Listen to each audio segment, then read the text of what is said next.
meu sertão pro caboclo ler, tem que aprender outro ABC.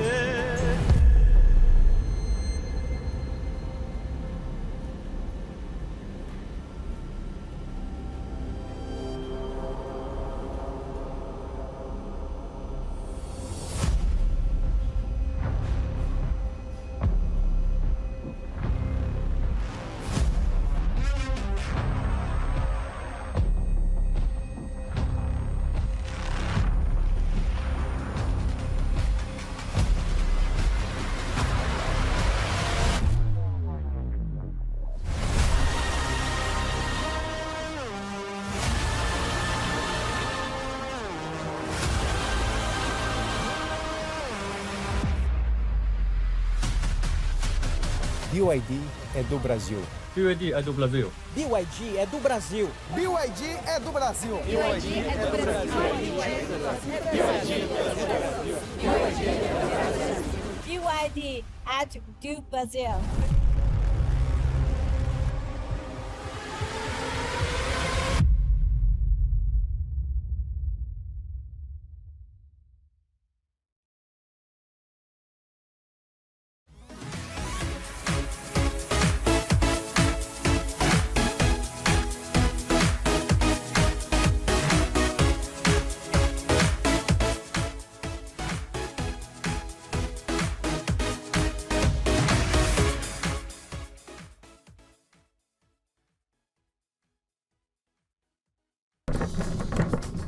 Hi, welcome to Brazil. Em 2025, isso foi respondido em vários idiomas. Foram mais de 9 milhões de turistas internacionais. É recorde. Olha o mate com alemão. É o melhor momento do nosso turismo. Sim, aqui tem cultura, culinária, só o ano todo. Mas o mundo vem mesmo é por causa da gente. É feito à mão e com amor. E o que traz o mundo para o Brasil é nossa língua oficial, a simpatia. Com mais turistas, o país cresce. Foram 42 bilhões de reais na economia. E aí todo mundo ganha. Porque com mais turistas, tem mais emprego, renda e oportunidades. Pode se orgulhar.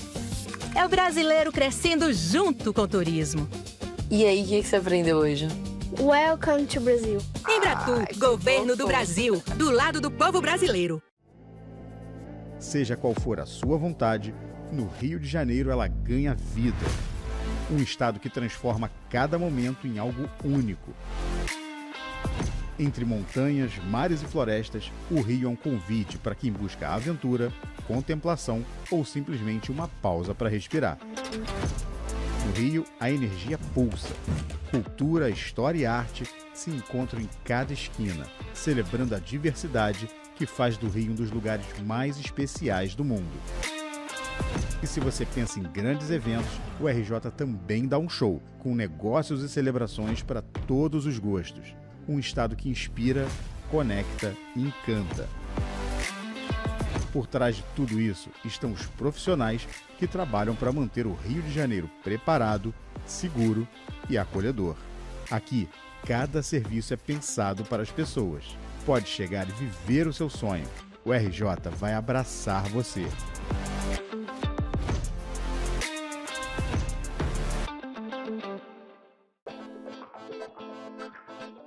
Sustentabilidade, criatividade, eficiência. Um país de braços abertos para o mundo. Foi reconquistando a nossa imagem no exterior que o Brasil atraiu investimentos, abriu novos mercados e bateu recordes de exportações. A Apex Brasil está cumprindo seu papel e colaborando para o país superar metas. Com o maior número de empresas apoiadas na história, está realizando rodadas de negócios que unem empresários de diversos setores e regiões do Brasil a compradores internacionais. Isso ajudou a abrir novas fronteiras para milhares de produtos brasileiros que já estão conquistando o mundo. Vem conquistar mais com a Apex Brasil. Afinal, o mundo é pequeno para quem enxerga longe e as oportunidades são gigantes. Apex Brasil, levando um novo Brasil para todo o mundo. A Cedro Participações tem um jeito próprio de atuar em setores estratégicos. Na mineração, com inovação e tecnologia aliadas a soluções ambientais. No agro, cultivando café arábica por gotejamento. No real estate, em projetos complexos e de alto padrão. Em farma, numa nova fábrica de insulina. E na infraestrutura ferroviária, com o pioneiro ramal Serra Azul. Sustentabilidade com responsabilidade socioambiental. É o jeito Cedro Participações de fazer a diferença.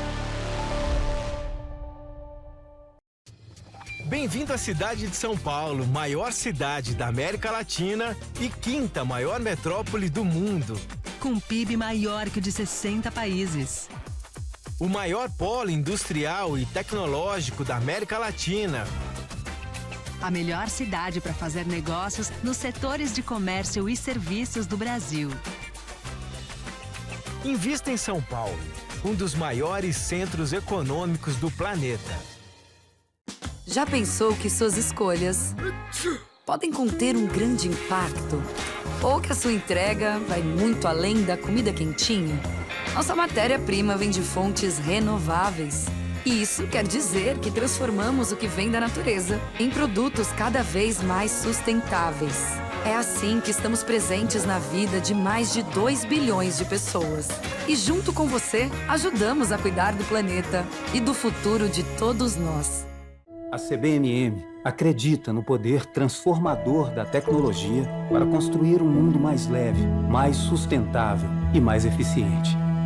Por isso, estamos no mundo inteiro. E o mais importante, estamos exatamente onde o mundo precisa. E estamos nas tecnologias que levam a humanidade cada vez mais longe. Porque acreditamos que transformar materiais nada mais é que uma forma de transformar o mundo.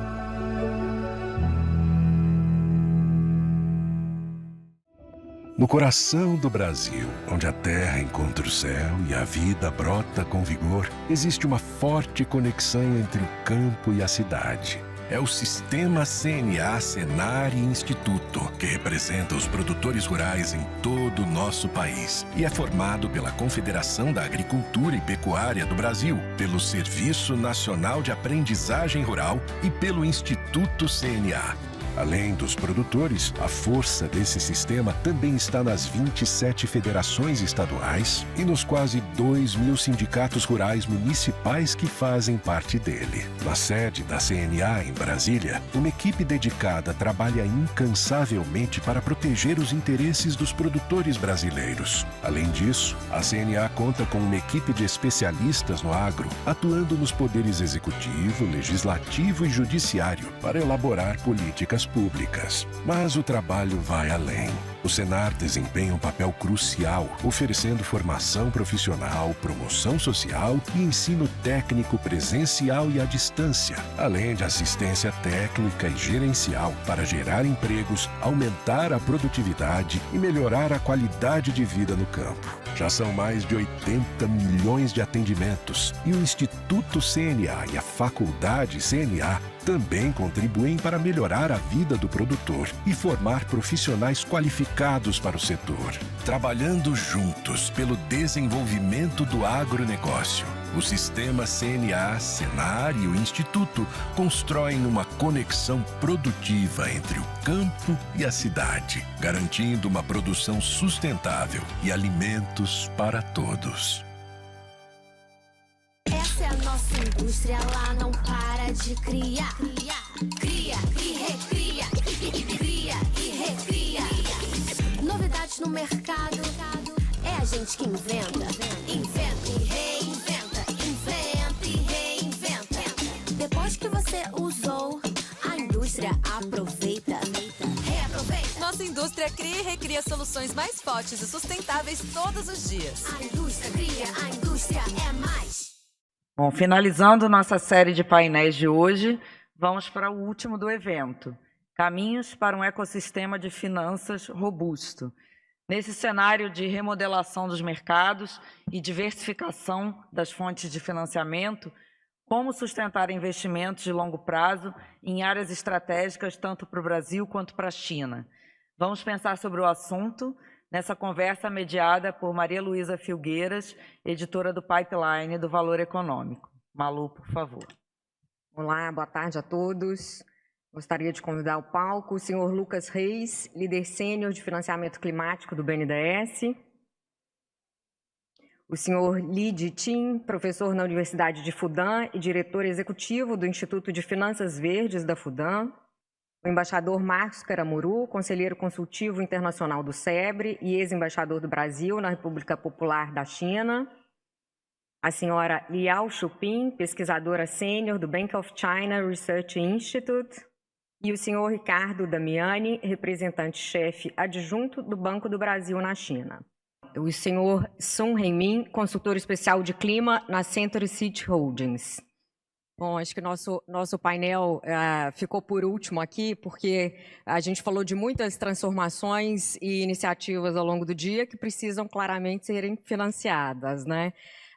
Então, eu queria entrar um pouco nesse tópico de finanças verdes e vou começar com o senhor embaixador. Queria falar um pouco de contexto, né?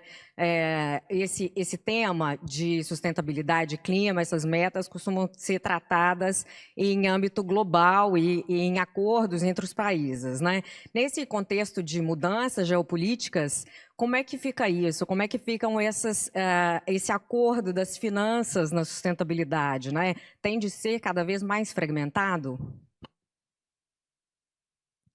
Olha, em primeiro lugar, é preciso que haja uma participação realmente universal, né, para que você possa ter êxito nessa realidade, nesse tema. Mas deixa eu falar um pouquinho da China, porque eu acho que aí eu consigo colocar num contexto mais específico. Eu acho que existe uma atração geral no mundo pelo mercado de capitais na China, né? Porque a China tem empresas de muito boa qualidade, que emitem bônus, né, securities de toda ordem, que são atraentes no mercado, e porque a China tem empresas com ações em bolsa e o mercado se interessará pela valorização dessas ações, né?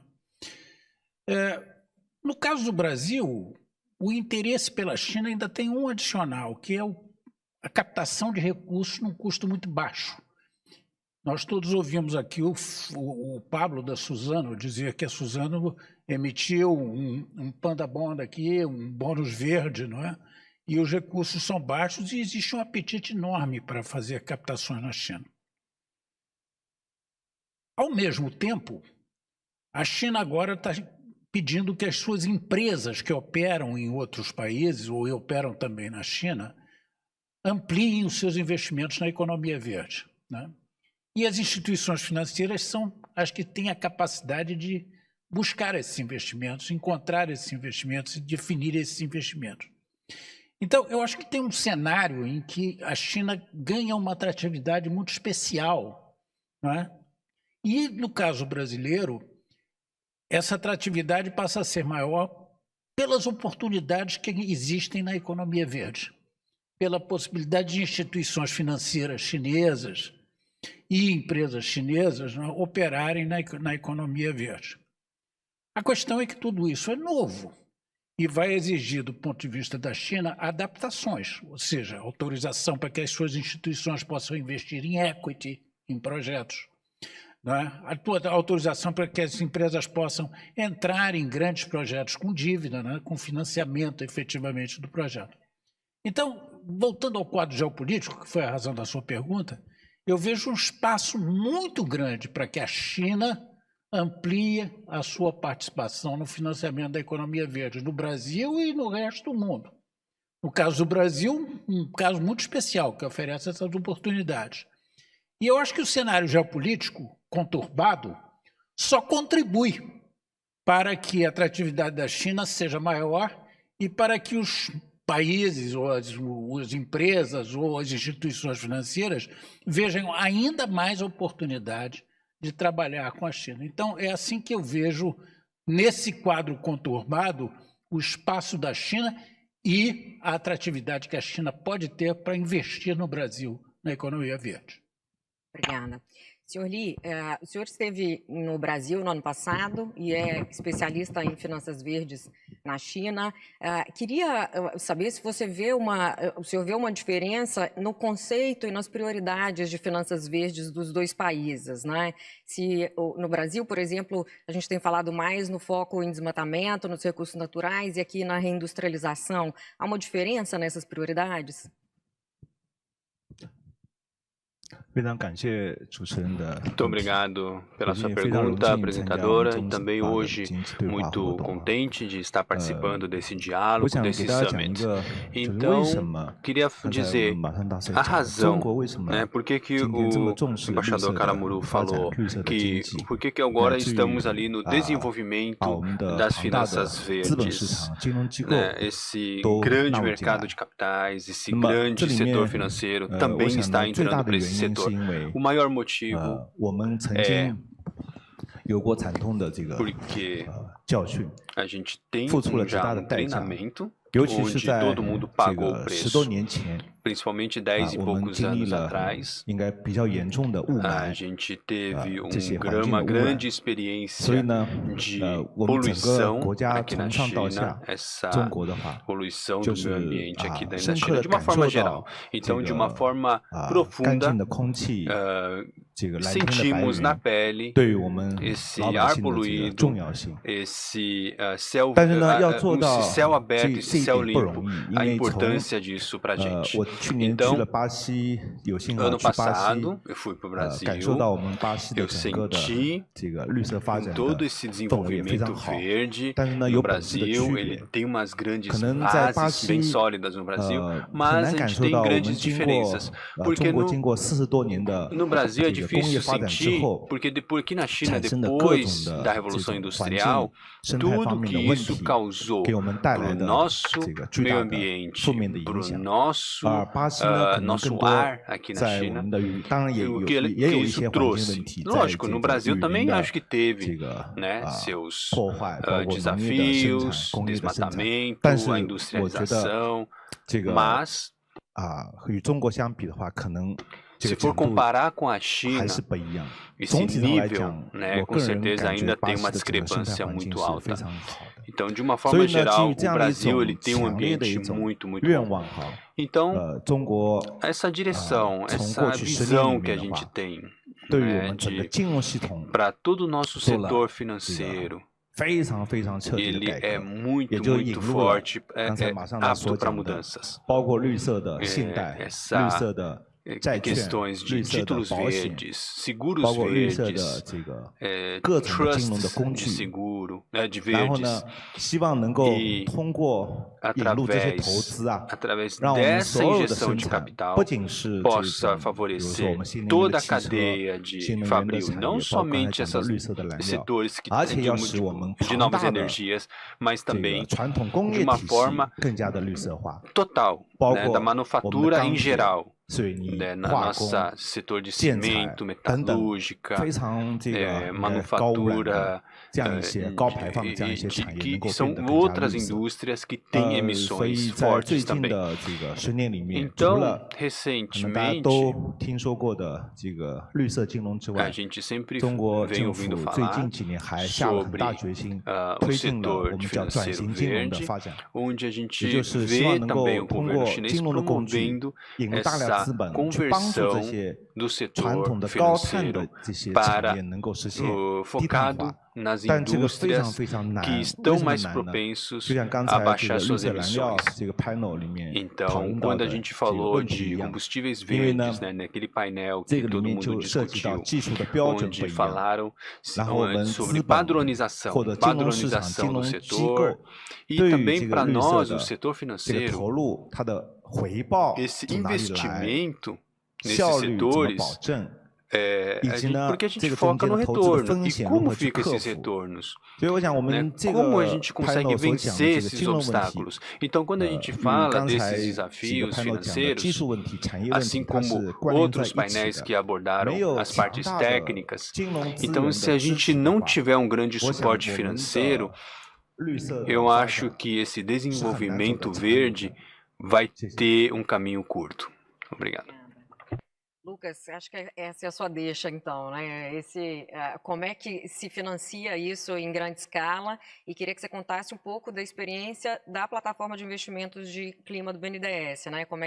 Quais têm sido os aprendizados nesse primeiro ano e o que é comparável com China ou não para o Brasil para ganhar escala nesses financiamentos? Bom, primeiramente gostaria de agradecer em nome do BNDES pelo convite, por estar aqui nesse evento, e também a todos aqui presentes pela paciência de estarem atentos até agora. Bom, primeiramente, só uma pequena correção, a plataforma BIP, ela não é do BNDES, né? Ela é do governo brasileiro, então ela foi criada por 4 ministérios do governo federal, Ministério da Fazenda, Ministério do Meio Ambiente, das Minas e Energia e Ministério de Desenvolvimento, Indústria e Comércio, com o objetivo de tirar do papel os objetivos de transição climática, né, a estratégia de transição climática do governo federal e a meta de Net Zero até 2050 que foi estabelecida, né? Então, na verdade, o BNDES ocupa o secretariado dessa iniciativa que, enfim, ao meu ver, realmente tem um papel fundamental de trazer conhecimento tanto do funcionamento do setor financeiro, né, como da própria interação com o governo. Então, a gente tem um pé, basicamente, no setor privado e no setor público, nesse caso. E nosso objetivo é de fato, mobilizar capital privado para fazer com que esses investimentos aconteçam, né. Então, na verdade, a BIP, ela atua de 3 formas principais, eu diria, né. Acho que a primeira é conectando realmente projetos com potenciais financiadores. A gente tem uma rede de instituições financeiras bem grande, né, incluindo bancos asiáticos e, enfim, do mundo inteiro, nacionais, internacionais, com projetos que vão ter realmente um impacto positivo no clima, e aí seja na parte de mitigação, como também a gente está bastante preocupado com impactos em adaptação, né, e resiliência climática. Um segundo ponto relevante também da nossa atuação está ligado à atração de capital concessional para que esses investimentos de fato ocorram. Obviamente, cada setor tem uma particularidade e tem setores que naturalmente vão ter um diferencial de preço em relação à sua contrapartida cinza relevante. Alguns setores, na verdade, têm mais uma dificuldade de prover garantias. Então, a atração de capital concessional e isso sendo canalizado pela nossa iniciativa acaba sendo também um grande atrativo para trazer projetos de relevância para o financiamento.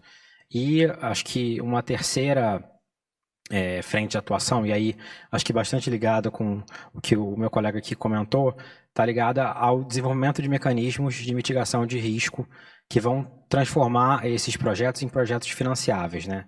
Eu acho que esse mundo, né, de projetos de transição climática ou positivos para o clima, ele tem diversos desafios, desafios técnicos, como já foram mencionados, enfim, ambientais, mas a gente está bastante preocupado com os desafios financeiros aqui, que eu acho que é o que realmente vai, a última etapa para garantir que eles de fato aqui ocorram, e para isso acho que é bastante importante a gente contar com o sistema financeiro internacional. Obviamente a gente está tratando de projetos no Brasil, mas que vão trazer benefícios para, enfim, para o mundo inteiro, do ponto de vista de descarbonização, e também prover insumos que podem ser bastante relevantes para a descarbonização de cadeias globais, né? E eu acho que, especialmente aqui no caso da China, a gente tem certamente um impacto positivo que a gente vê como acontecendo. E aí, só destacando um pouquinho alguns setores-chave de atuação que a gente tem na plataforma hoje, a gente, principalmente na plataforma, a gente tem bastante projeto de hidrogênio verde, que eu acho que também é outro setor que foi bastante mencionado aqui, combustíveis sustentáveis, notadamente SAF, e também projetos de combustível sustentável marítimo entrando no nosso pipeline. biometano também, pensando nessa parte toda de combustíveis, mas acho que muito relevante também, projetos de soluções baseadas na natureza, então com bastante foco no reflorestamento, e também de descarbonização industrial e minerais estratégicos, com, insumos verdes, como eu mencionei, cimento, aço verde, e também minerais estratégicos que, enfim, são chave para o desenvolvimento dessa indústria, né, tanto de tecnologia verde, armazenamento, e acho que vão ser chave para o avanço da agenda. Senhora Liao, o Lucas mencionou aqui alguns setores, né, que eles têm olhado na plataforma. Queria entender um pouco do ponto de vista do Instituto do Bank of China. Quais são as áreas de maior interesse para finanças climáticas, onde vocês veem maior oportunidade para esse crescimento? Então, primeiramente, muito honrada de estar participando desse evento. Então, muitos convidados aqui já falaram sobre transição verde, né, financeira verde. Então, essa questão, hoje, com certeza, ela, de uma forma macro, ela ainda dá uma boa, ela sustenta muito forte entre parcerias China e Brasil. Então, todo esse setor financeira verde. Então, hoje, China e Brasil é um dos maiores parceiros, né, vice-versa, né, de maiores parceiros comerciais, e tanto empresas chinesas quanto empresas brasileiras vindo, a gente observa essas duas grandes direções, e a gente observa muito setores dessas empresas onde elas estão trabalhando em cima da pauta verde. Então, entre hoje China e Brasil, então, investimentos bilaterais, né, a gente tem um grande espaço já desenvolvido. Então, hoje, essa parceria de finanças verdes, a gente também está melhorando bastante. Hoje, a gente tem as diretrizes, a gente tem nossa Bolsa de Hong Kong junto com a Bolsa no Brasil, já fizeram essa conexão do mercado de carbono. Então, essa parceria, esses trabalhos que foca em plataformas de conversão, né, de também reconhecimento de padrões. Então, toda essa base que está sendo feita, ela vai trazer um enorme suporte para desenvolvimento de vários setores. Então, agora, como estão os nossos dados aqui na China de desenvolvimento verde? Nesses últimos anos, a gente tem, até o final de 2025, atingimos mais de 45 trilhões de valores de empréstimos para o setor verde. E maioria desses são focados na infra, são focados na proteção ao meio ambiente, entre outros. Então, isso são o que está em pauta nessa interação entre China e Brasil. Então, como o representante da Suzano, ele falou que eles foram a primeira empresa brasileira a conseguir emitir Panda Bonds na China, e nós somos uma grande honra de ter participado dessa grande conquista. Somos um dos maiores distribuidores desses títulos que eles emitiram. Então, tivemos um maior volume de transações do Panda Bonds emitidos pela Suzano. Então, a gente quer que no futuro possa ter mais e mais projetos verdes.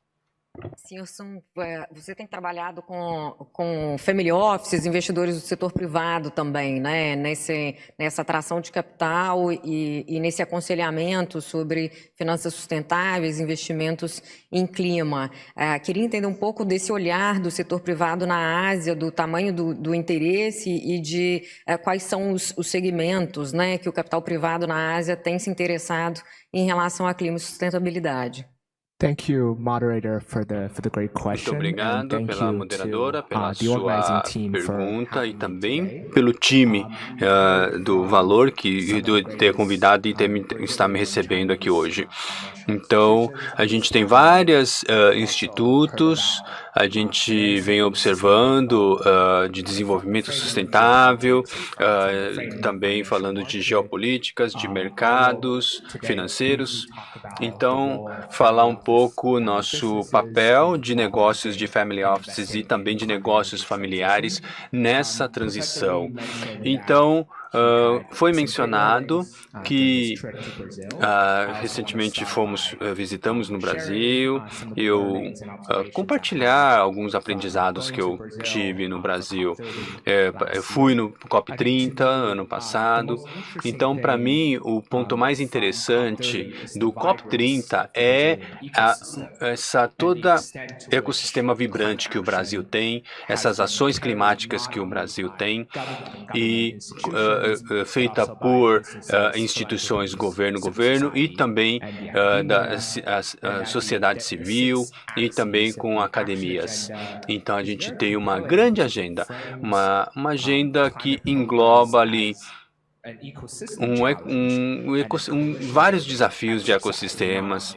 Então, não somente dentro do frames de negociações de CCC, e também a gente tem um ecossistema muito dinâmico, a gente tem a mecanização agrícola e está em pauta nacional, né? Não é somente focados. Então, o Brasil ele é muito relevante para destinos de capital internacional.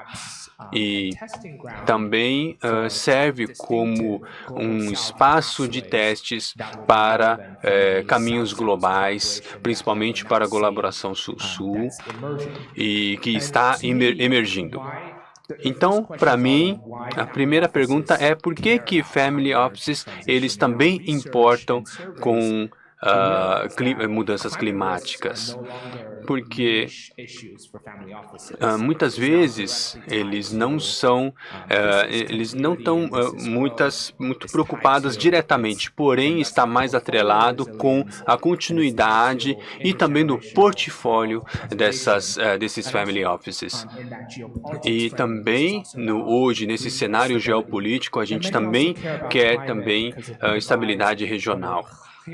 E algumas áreas onde o capital ela consegue expressar um legado de impacto social mais relevante, de médio e longo prazo. E as family offices eles importam, não são pequenas instituições, mas na verdade elas têm uma movimentação mais rápida, uma resposta mais rápida, um ponto de vista diferente, uma estratégia diferente e motivações diferentes. E a gente pode dizer que a gente tem várias instituições e também financeiras em diferentes mercados. A gente não diz que ele ainda não está zerado os riscos em vários mercados. Então, eu acho que cada ator ele pode ver diferentes camadas dos problemas. Eu não estou dizendo que as colaborações entre os governos e corporações e family offices eles possam interagir, porque a gente está falando em investimentos cross-border, porque no último painel a gente está falando de SAF, de etanol verde. Então, a gente tem que saber quais são os caminhos, porque, principalmente para os family offices, porque os family offices eles são mais flexíveis e também questões de filantropia também são mais, conseguem investir mais. O Banco do Brasil já tem uma carteira relevante de crédito relacionado à sustentabilidade, né, do crédito verde. Queria que você contasse um pouco da experiência do banco em termos de alongamento de prazos para esse crédito e se, estando aqui na China, você vê alguma oportunidade, algum instrumento que os chineses já usam aqui no país que ainda não usamos no Brasil e que possa ser uma ferramenta para finanças verdes. Xiao Hao, obrigado pela oportunidade de participar desse painel.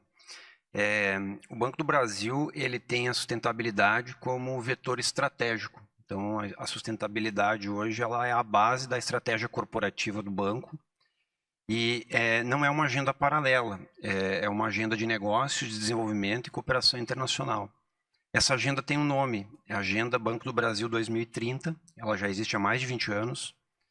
E ela tem hoje um foco, né, com metas públicas, mensuráveis, e que a cada divulgação de resultado que o banco faz, ele traz os resultados colhidos dentro dessa agenda de 2030. E ela é pautada por compromissos. Esses compromissos, eles são calçados por essas metas públicas e acabam servindo como um instrumento que vai nos dar a indução, né, para práticas e negócios ASG. Sob a ótica de instrumentos, né, de como que a gente pode potencializar isso no olhar da China para o Brasil, o Banco do Brasil aqui na China hoje, ele exerce, né, o papel, ou ele é mais uma plataforma de conexão entre esses ecossistemas envolvendo o Brasil e China. E o papel do Banco do Brasil aqui está na questão de mobilização de capital e na estruturação de instrumentos financeiros que visem a facilitar esse fluxo de capital entre os países. Então, esse é o papel que nós exercemos aqui, um papel de grande relevância, que pode potencializar muito, né, a captação e investimento em iniciativas ESG, a exemplo de agricultura sustentável, recuperação ambiental, bioeconomia, economia circular e de baixo carbono, trazendo alguns exemplos. Hoje o banco tem nessa agenda 2030, nós temos já realizado 415 bilhões de aplicação em reais, 415 bilhões de reais até dezembro de 2025. E o objetivo nosso é atingir 500 bilhões de reais até 2030.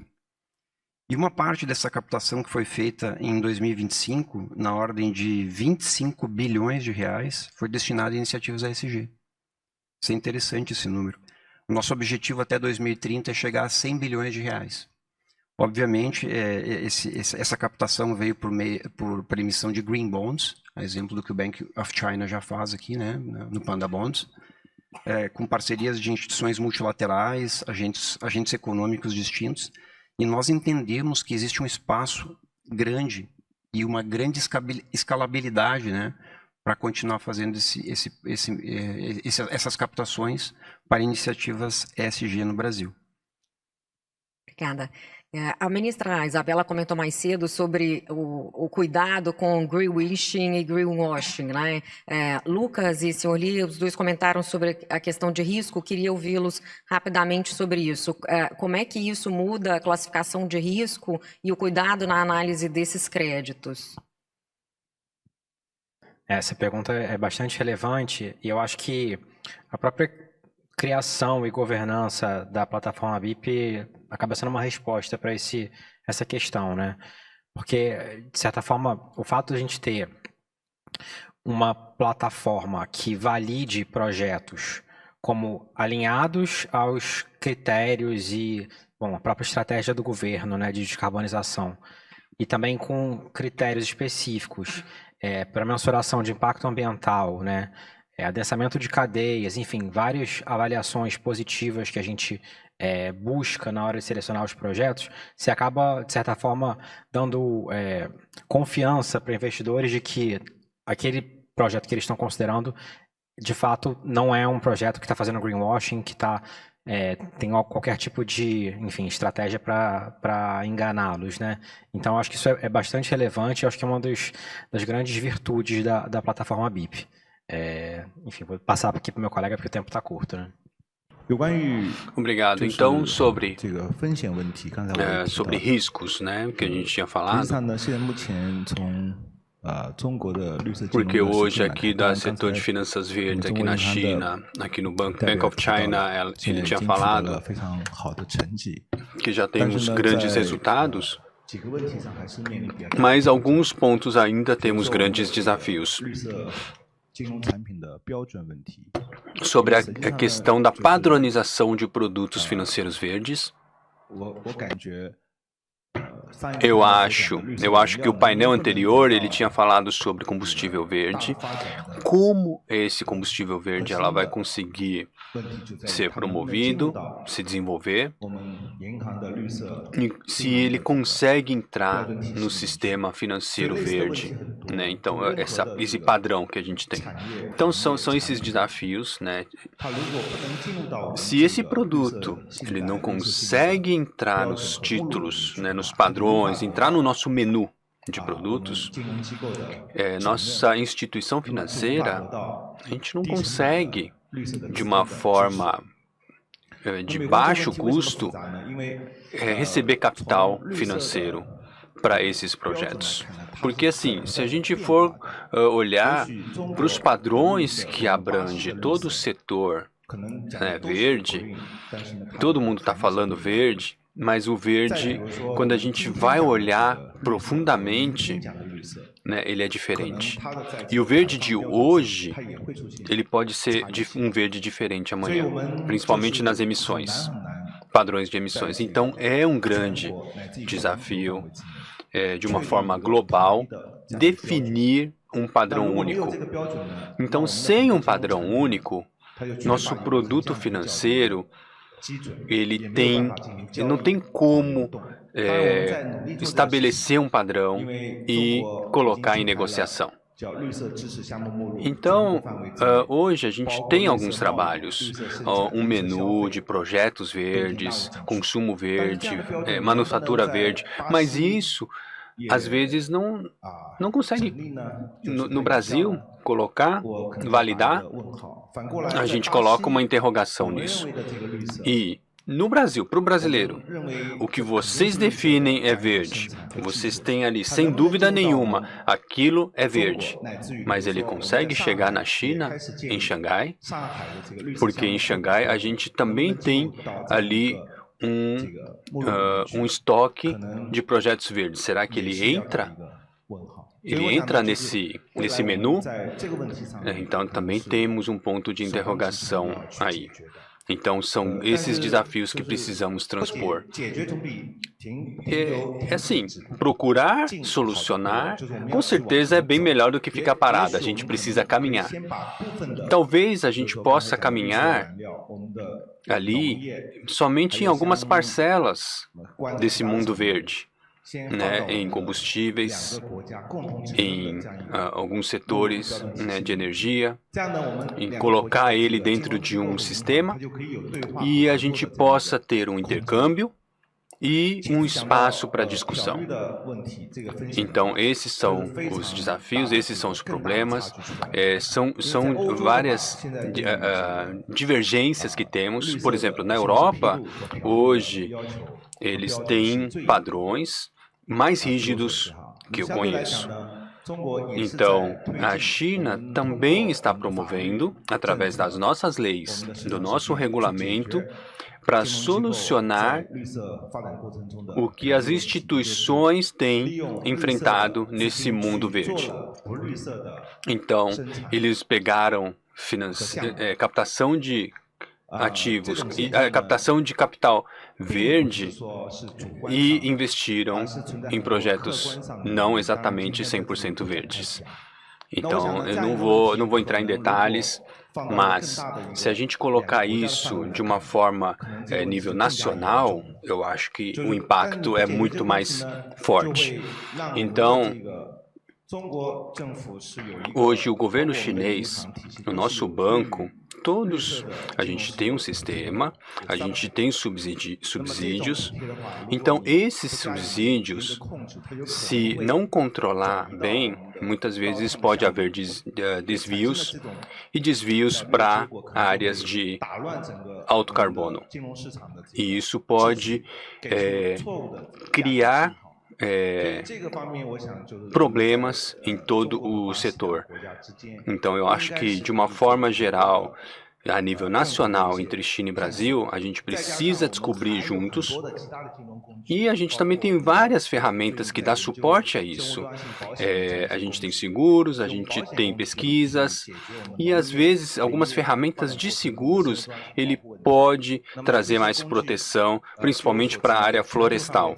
Então, de uma forma global, eu acho que ainda estamos numa etapa de inovação, de descobrimento, e com certeza a gente tem pautas similares entre China e Brasil. Então, o maior desafio ainda é abrir essa estrada, né? Essa estrada para a gente poder comunicar e comunicar o setor financeiro. Então, muitas vezes, o setor financeiro ele ainda não conhecia muito bem o que um especialista do setor do meio ambiente falava e vice-versa. Então, o primeiro passo, a gente precisa conectar esses dois grandes áreas, né, setores e especialistas. A gente precisa conectar, fazer esses intercâmbios, aprimorar mais as nossas conversas. Muito obrigado. Obrigada, senhor Li. Infelizmente, nosso tempo chegou ao fim. Obrigada a todos. Muito obrigada, Malu, aos painelistas e a todos os painelistas das outras mesas e os outros mediadores pela imensa e valiosa contribuição à qualidade dos debates. E assim chegamos ao final deste primeiro dia do Summit Valor Brasil-China 2026. Foi uma satisfação enorme compartilhar discussões tão ricas e tão relevantes que mostraram não apenas a potência da relação Brasil-China, mas o quanto ela segue abrindo novas oportunidades de cooperação, investimento e desenvolvimento. Agradeço mais uma vez a presença de todos os convidados, palestrantes, patrocinadores e parceiros. O envolvimento de cada um de vocês foi fundamental para a excelência do evento. E agradecer em especial aqui na parceria a Associação de Amizade do Povo da China com Países Estrangeiros e ao SEBRE.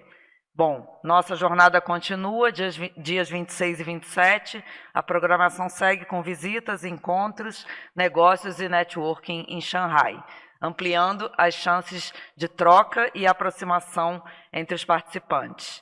Desejamos que as próximas atividades sejam tão produtivas quanto o dia de hoje e que tragam ainda mais inspiração, diálogo e possibilidades concretas de parceria entre Brasil e China. Obrigada e até o próximo encontro. Uma boa tarde.